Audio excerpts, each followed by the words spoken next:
Hello and welcome to another edition of Mailbag.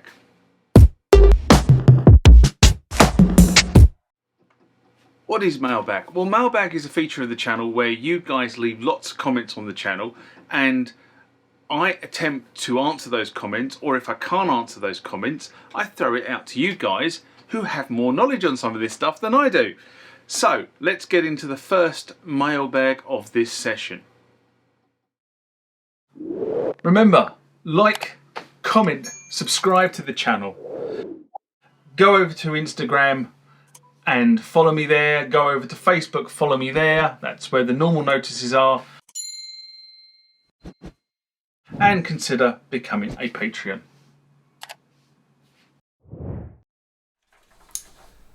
Next question comes from Sean C. In response to 8 top tips for cloning the new MUSE Receptor, a video I did in March 2022. He writes, "Hey John, great video series. I did want to point out a clarification on tip 8.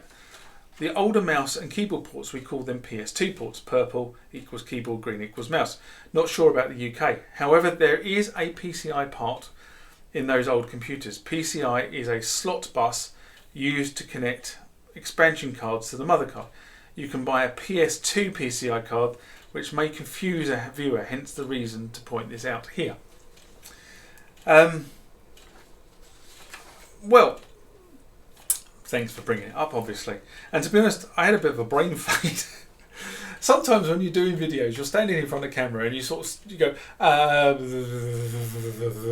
always reminds me of a point I was reading on one of the forums the other day about, Shania Twain, feels like a woman. How many times has she sung that song on stage? She turns around to the band and says, "I forgot the words," as they were trying to play the intro to the song.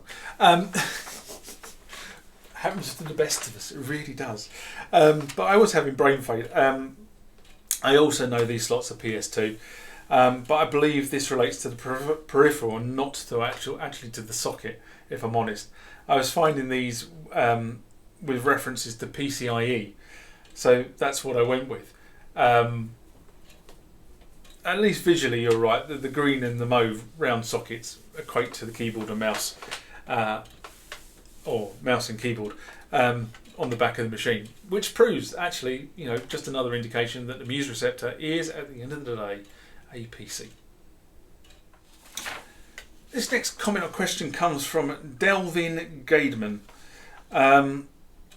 And this is in response to the SY85 is rubbish without the disk drive. What inspires you? A video I did in October 2020.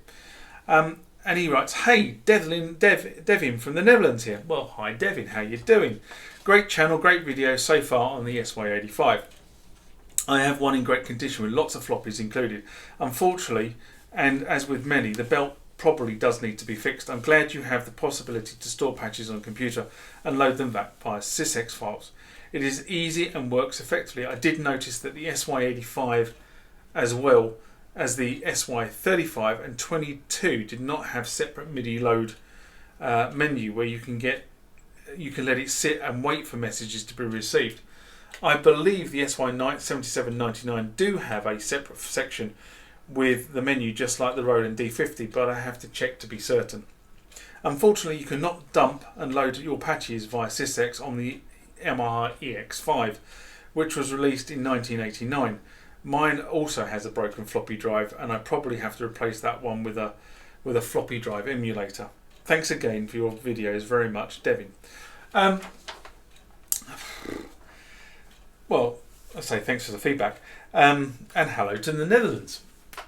If it's the belt, then there's a guy on eBay that seems to sell belts for pretty much most of the floppy drives that were knocking around in this era for about £5. And I've in the original comment I put the link. So if you're after, if you have an afternoon spare, you can just get it up and running. It's relatively easy. I mean, you've got lots of screws to take out, but it's relatively easy to do. Now, you have me thinking about the SY77 menu structure. Unfortunately, mine at the time was in storage, so I have to go and look. But I do believe it did have a better SYSEX functionality than was available on the SY, but we've got to remember the SY85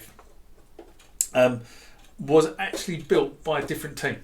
I don't know who built this, but it wasn't built by Yamaha. As in, it wasn't built by Yamaha, the Yamaha team that built the SY77 and SY99.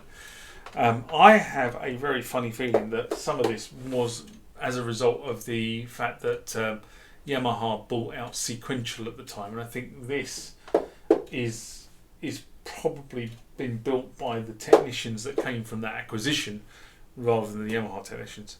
And I've never ever come up with something that said that was the case. I know the 22 was the vector synth that Sequential were working on, that was effectively rebadged as the SY22 and sold by Yamaha.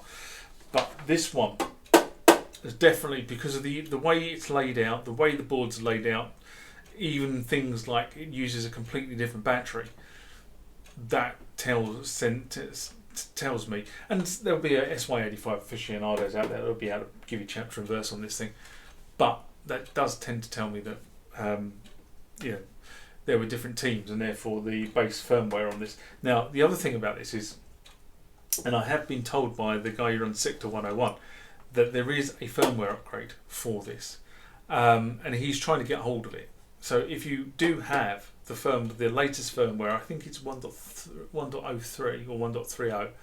If you have that as the operating system on your SY85, please get in touch with the guy from Sector 101, because he is looking to burn an EEPROM so that he can then pass that on to other people.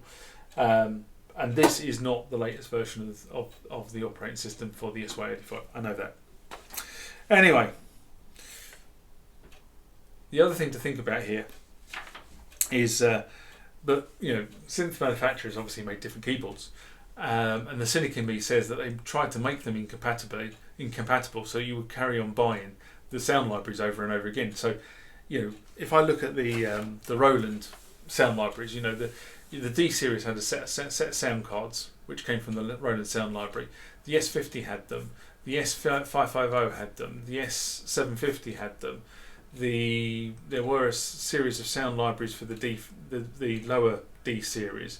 There were a number of sound libraries for other rolling cards, but the sound libraries were all the same sound library. It was just sold many times with the different platforms because they're all incompatible.